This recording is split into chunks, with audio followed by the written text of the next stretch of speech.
بس وقد قال الله تبارك وتعالى في كلامه المجيد والقرآن الحميد أعوذ بالله من الشيطان الرجيم بسم الله الرحمن الرحيم فلا تقل لهما أف ولا تنهرهما وقل لهما قولا كريما واخفض لهما جناح الذل من الرحمة وقل ربي ارحمهما كما ربياني صغيرا وقال النبي صلى الله عليه وسلم إذا مات الإنسان انقطع عنه عمله إلا من ثلاثة إلا من صدقة جارية أو علم ينتفع به أو ولد صالح يدعو له صدق الله العظيم.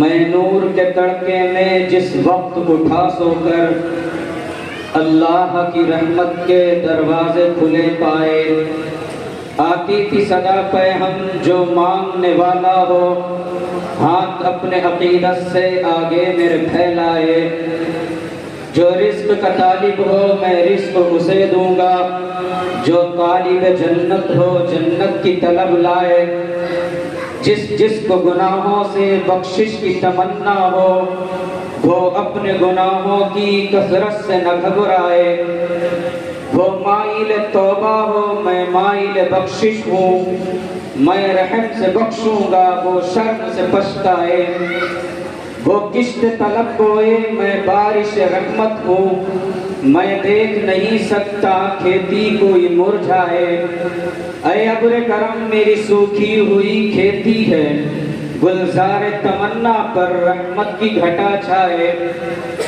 آقائے گدا پرور سائل ہوں تیرے در پر، میں اور تو کیا مانگوں بس تو مجھے مل جائے. محترم سامعین اکرام، وقت کی قلت ہے، میں سب سے پہلے ان حضرات سے درخواست کروں گا جو حضرات باہر کھڑے ہوئے ہیں وہ مجمع کے اندر تشریف لے آئے ہیں. ان لوگوں کی اتنی قربانیاں رہی ہیں ان کو ضائع نہ کریں، اور یہ عزم اور ارادہ کر کے بیٹھیں کہ جو بھی کہا جائے گا انشاءاللہ اس کے اوپر پورا عمل کیا جائے گا انشاءاللہ. مختصر وقت میں آپ حضرات کے سامنے قرآن کریم کی ایک آیت تلاوت فرمائی. چونکہ جلسے کا نام اصلاح معاشرت ہے اور اصلاح معاشرہ کا مطلب ہوتا ہے سماج کے اندر پھیلی ہوئی برائیاں.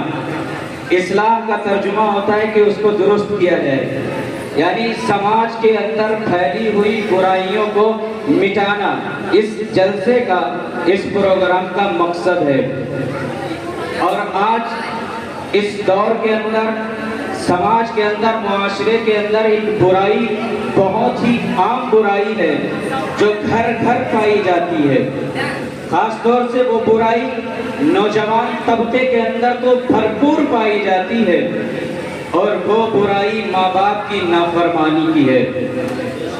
یعنی ہر گھر کے اندر اگر ایک نوجوان بیٹا ہے بیٹی ہے تو اس گھر کے اندر نافرمانی والی برائی ضرور پائی جاتی ہے. چونکہ اصلاح معاشرہ ہے، نوجوان یہاں پر بیٹھے ہیں، والدین بیٹھے ہیں، والدہ بیٹھی ہیں، میں تمام لوگوں کو مخاطب کر کے کہتا ہوں. اور سب سے پہلے قرآن کریم کی آیت کا ترجمہ بتاتا ہوں کہ اللہ تبارک و تعالیٰ نے قرآن کریم کے اندر ارشاد فرمایا فَلَا تَقُلْ لَهُمَا أُفٍّ وَلَا تَنْهَرْهُمَا، کہ تم لوگ اپنے ماں باپ سے، اپنے والدین سے اف تک نہ کہو. یہاں پر قرآن کے اندر لفظ اف کا استعمال کیا گیا ہے. اف کا ترجمہ ہوتا ہے کہ یہاں پر مراد ہر ایک ایسا لفظ ہے، ہر ایسا جملہ ہے، ہر ایسی بات ہے کہ جس بات سے، جس لفظ سے، جس جملے سے تمہارے والدین کو تکلیف پہنچتی ہو اس جملے کو اپنی زبان سے ادا نہ کرو. قرآن کریم اس کی خاص طور سے تم کو تاکید کر رہا ہے. میں نوجوانوں سے کہوں گا کہ یہ والدین حقیقت میں ہمارا پیدا کرنے والا اللہ رب العزت ہے، لیکن ہمارے دنیا کے اندر آنے کا جو سبب ہے وہ ہمارے والدین ہیں، ہماری ماں ہیں، ہمارے باپ ہیں. آقا صلی اللہ علیہ وسلم کے پاس ایک آدمی آیا اور کہنے لگا کہ اے نبی پاک صلی اللہ علیہ وسلم ماں باپ میں سے کون ہے کہ جو زیادہ مستحق ہے کہ میں اس کی خدمت کروں کون ہے؟ ماں ہے یا باپ ہے؟ تو آپ صلی اللہ علیہ وسلم نے فرمایا تمہاری ماں۔ پھر اس آدمی نے آپ صلی اللہ علیہ وسلم سے پوچھا پھر کون ہے؟ پھر آپ صلی اللہ علیہ وسلم نے جواب دیا تمہاری ماں۔ پھر دوبارہ اس نے پوچھا پھر کون ہے؟ پھر بھی آپ صلی اللہ علیہ وسلم نے جواب دیا تمہاری ماں۔ جب چوتھی مرتبہ اس آدمی نے پوچھا پھر کون ہے تو آپ صلی اللہ علیہ وسلم نے فرمایا تمہارا باپ یعنی تمہارے والد۔ 3 مرتبہ آپ صلی اللہ علیہ وسلم نے ماں کو بیان کیا ہے، چوتھی مرتبہ باپ کا بتایا ہے کہ باپ زیادہ حقدار ہے۔ میں ایک نقطہ بیان کرتا ہوں جو محدثین نے کتابوں کے اندر درج کیا ہے کہ اس آدمی نے 3 مرتبہ پوچھا کون ہے؟ کہا صلی اللہ علیہ وسلم نے فرمایا تمہاری ماں ہے، اور چوتھی مرتبہ تمہارے باپ۔ تو اس میں ایک نقطہ بیان کیا گیا ہے کہ 3 مراحل ایسے ہیں کہ جن میں باپ کا کوئی دخل نہیں ہوتا ہے، ماں کی قربانیاں ہوتی ہیں۔ میں اس لیے بتا رہا ہوں کہ جو لوگ اپنے ماں باپ کی نافرمانی کرتے ہیں وہ کان کھول کر سن لیں، اللہ کے رسول صلی اللہ علیہ وسلم نے فرمایا ہما جنتک و نارک، وہ تمہاری جنت ہیں وہ تمہاری دوزخ ہیں۔ اگر ان کی اطاعت کرو گے، فرما برداری کرو گے، ان کا کہنا مانو گے تو وہ تمہارے لیے جنت ہیں۔ اگر تم نے ان کی نافرمانی کی، ان کی بات کو ٹھکرایا تو یاد رکھنا وہ تمہارے لیے جہنم ہے۔ جتنی تکلیفیں برداشت کر کے تمہاری ماں نے تمہیں جنم دیا ہے اور تمہاری ماں نے اپنے سینے سے چمٹایا ہے اور تمہیں پالا پوسا ہے، 1 منٹ کے اندر، 1 سیکنڈ کے اندر ان تمام کے اوپر تم نے پانی پھیر دیا اور جہنم اپنے اوپر واجب کر لی، صرف اف کر کے، ان کو تکلیف پہنچا کر کے۔ ایک نقطہ بیان کیا ہے، میں اس نقطے کو بیان کر کے اپنی جگہ لیتا ہوں۔ آپ صلی اللہ علیہ وسلم نے 3 مرتبہ فرمایا تمہاری ماں ہے۔ سب سے پہلے فرمایا کہ 3 مراحل ایسے ہیں کہ جس جگہ تمہارے باپ کا کوئی دخل نہیں ہوتا ہے۔ ایک تو سب سے پہلا مرحلہ وہ ہوتا ہے کہ جب ماں اپنے پیٹ کے اندر بچے کو 9 ماہ رکھتی ہے، باپ کا کوئی دخل نہیں ہوتا۔ دوسری وہ ہے کہ جب بچے کی پیدائش ہوتی ہے اور جو تکلیف ماں سہتی ہے اس میں باپ کا کوئی دخل نہیں ہوتا ہے، دوسری جگہ۔ اور تیسری فرمائی کہ تیسری جگہ وہ ہے یعنی جب ماں اپنے سینے سے چمٹا کر کے 2.5 سال تمہیں 2 سال 2.5 سال اپنی چھاتی سے لگا کر کے اپنے خون کو دودھ سے تبدیل کر کے اپنے سینے سے چمٹا کر کے اور تم کو سوکھے میں سلا کر کے خود گیلے میں سو کر کے جو تکلیف برداشت کرتی ہے وہ تیسرا مرحلہ ہے۔ اس کے بعد فرمایا کہ جب تم نے ماں کا دودھ چھوڑ دیا، دنیا کے اندر آ گئے، تم نے روٹی کھانی شروع کر دی، تم اپنے پیروں پہ لڑکھڑاتے ہوئے چلنے لگے، تب فرمایا تمہارا باپ۔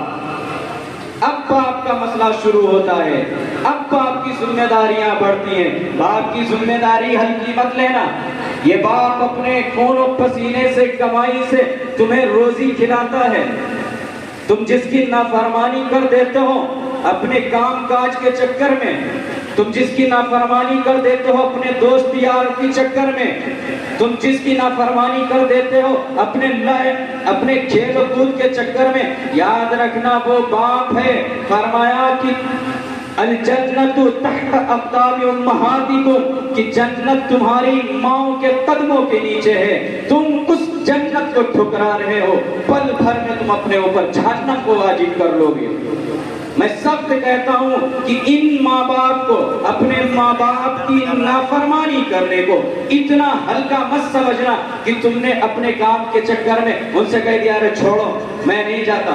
باپ کہتا بیٹا فلاں کام کر دو، کہتا ابھی میرے پاس وقت نہیں ہے، یہ تمہارا جملہ کہ ابھی میرے پاس وقت نہیں ہے، یاد رکھنا اگر ماں باپ کی نافرمانی کی ہے تو انتظار مت کرنا قیامت کا، انتظار مت کرنا میدان محشر کا، انتظار مت کرنا حساب و کتاب کا۔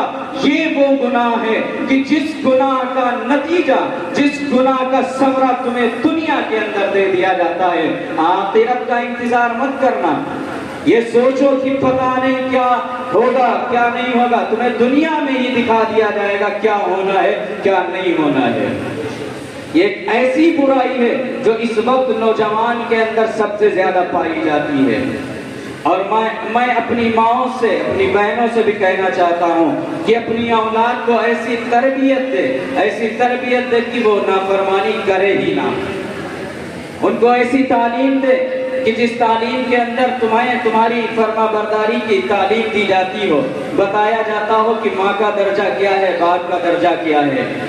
حدیث پاک میں نے آپ حضرات کے سامنے پڑھی تھی، اللہ کے رسول صلی اللہ علیہ وسلم نے فرمایا کہ جب انسان مر جاتا ہے تو اس سے اس کے تمام عمل منقطع ہو جاتے ہیں، لیکن تین چیزیں ہیں۔ ایک علم ہے کہ جس سے لوگ فائدہ اٹھائیں، دوسرے صدقہ جاریہ ہے جو مرنے کے بعد بھی تمہارے لیے صدقہ بنا رہتا ہے، اور تیسرا تمہاری نیک اولاد ہے۔ اگر تم نے اپنی اولاد کو اچھی تربیت دی ہے، نیک بنایا ہے، تم نے اس کو تعلیم ایسی دی ہے کہ وہ نیک ہے، تمہارے لیے دعا کرتی ہے، تو وہ تمہارے لیے صدقہ جاریہ بنے گی، کیونکہ کل جب تمہاری وفات ہو جائے گی تو تمہارے جانے کے بعد میں وہ تمہارے لیے دعائے مغفرت کرے گی۔ میں اپنی ماؤں سے اور بہنوں سے کہنا چاہتا ہوں، اور تمام لوگوں سے کہنا چاہتا ہوں، خاص طور سے نوجوانوں سے کہنا چاہتا ہوں کہ اپنے والدین کی نافرمانی مت کرنا، ان سے اف تک مت کہنا۔ یہ بہت بڑی نعمت ہے۔ جن کے والدین نہیں ہیں ذرا ان سے پوچھو جب کوئی تیوہار ہوتا ہے تو ان کے دلوں پر کیا گزرتی ہے۔ اللہ نے تمہیں ماں باپ دیے ہیں، ان کی قدر کرو، ان کی قدر کرو، ان کے پیر دباؤ، ان کے ہاتھ چومو، پیشانیوں پر ان کے بوسہ دو۔ اگر تم ان تمام چیزوں سے محروم ہو گئے تو یاد رکھنا تم تمنا مت کرنا جنت کی، تم تمنا مت کرنا جنت کی۔ آقا صلی اللہ علیہ وسلم کے دور میں صحابی کی زبان سے کلمہ جاری نہیں ہوا تھا۔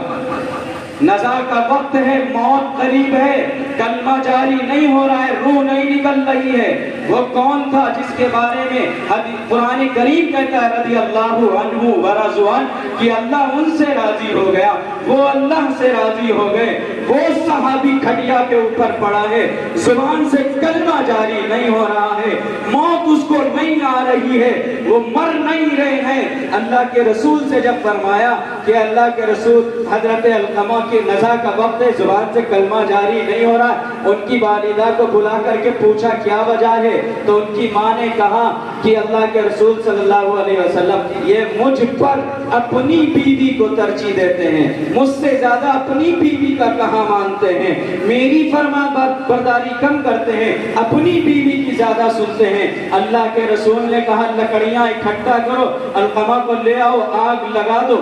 جب ان کی والدہ نے دیکھا تو فرمایا کہ آپ میرے بیٹے کو میری نگاہوں کے سامنے جلا دیں گے، تو اللہ کے رسول نے فرمایا کہ جب تمہیں دنیا کی آگ برداشت نہیں کر رہی ہے کہ تمہارا بیٹا اس آگ میں جلے گا، تو سوچو اگر علقمہ کی موت اسی حالت میں ہو گئی اور تم اپنے بیٹے سے غصہ ہو، ناراض ہو، بیٹا تمہارا مر رہا ہے، کلمہ جاری نہیں ہو رہا ہے، سوچو کل جہنم کے اندر جب جلے گا تب کیا عالم ہوگا۔ تو اس کی والدہ نے، حضرت علقمہ کی والدہ نے ان کو معاف کیا ہے، تب ان کی زبان سے کلمہ جاری ہوا ہے۔ وہ صحابی رسول ہیں، نزا کا وقت ہے، ماں ناراض ہے، بیوی کو راضی کر رکھا ہے، زبان سے کلمہ جاری نہیں ہو رہا ہے، صرف ماں کی نافرمانی کی وجہ سے۔ ہماری تمہاری اوقات کیا ہے؟ ان والدین کی قدر کرو۔ میں یہی کہوں گا کہ ان ماں باپ کو اپنے سر کا تاج بنا کے رکھو، ان کی نافرمانی نہ کرو، ان کی نافرمانی نہ کرو، ان کے چہروں کو دیکھو، ان کے چہروں پر بوسہ دو، ان کا کہاں مانو۔ اگر تمہارا باپ شرابی بھی ہے، جواری بھی ہے، تو حدیث کہتی ہے اس سے تم اپنے سخت لہجے میں منع نہیں کرو گے، تم یہ نہیں کہو گے کہ یہ بڈھے تو